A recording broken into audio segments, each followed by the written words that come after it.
Hi, I'm Linda, and today's Machine Minute is brought to you by Baby Lock and the Crescendo Machine.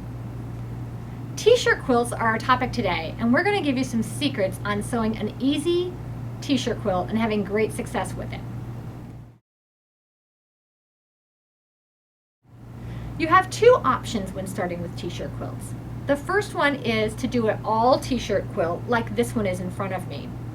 Or some people prefer to make a t-shirt quilt and use cotton woven fabric as their sashing or their setting squares.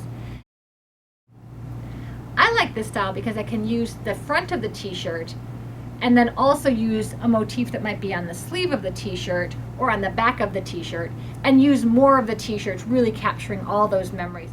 So let's talk a little bit about the right kind of stabilizer to use on a t-shirt quilt. A t-shirt, as you know, stretches around your body, but stretches less in the length. Knit interfacing that's fusible has the same properties. It stretches more one direction and less the other direction. So you want to make sure that you're not putting the non-stretchy part against the non-stretchy part. So you want to make sure that where it's stretching is going the same way as where it's most solid. That way, this stretch will be minimized because it's going to have the interfacing on the back side that stretches less. And this direction that doesn't stretch much can have that a little more stretch in the interfacing part. So that's the first thing you need to know is about the knit or a tricot interfacing. Again, it's fusible. You want to use a fusible, and it does often come in both black and white. So if you've got a lot of black t-shirts or dark t-shirts, you can go ahead and use the darker variety.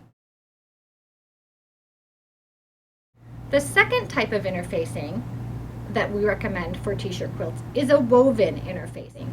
It's woven fabric, much like a very thin woven cotton fabric, and it's got the fusible on the back as well. Since you're attaching it to a knit, but it's woven, it's going to behave more like a woven cotton fabric, like you would typically use for quilting. It's great as well, comes in, again, black and white, and just keeps that t-shirt stable as you're working with it.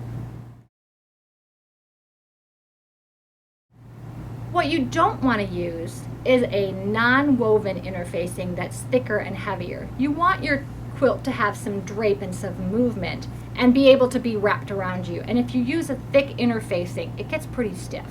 So you'll want to avoid those.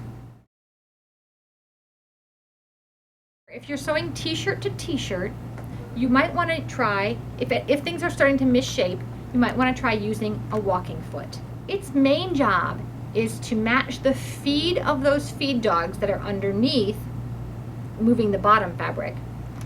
And this will do the same thing, kind of feeding in that fabric to move the top fabric evenly.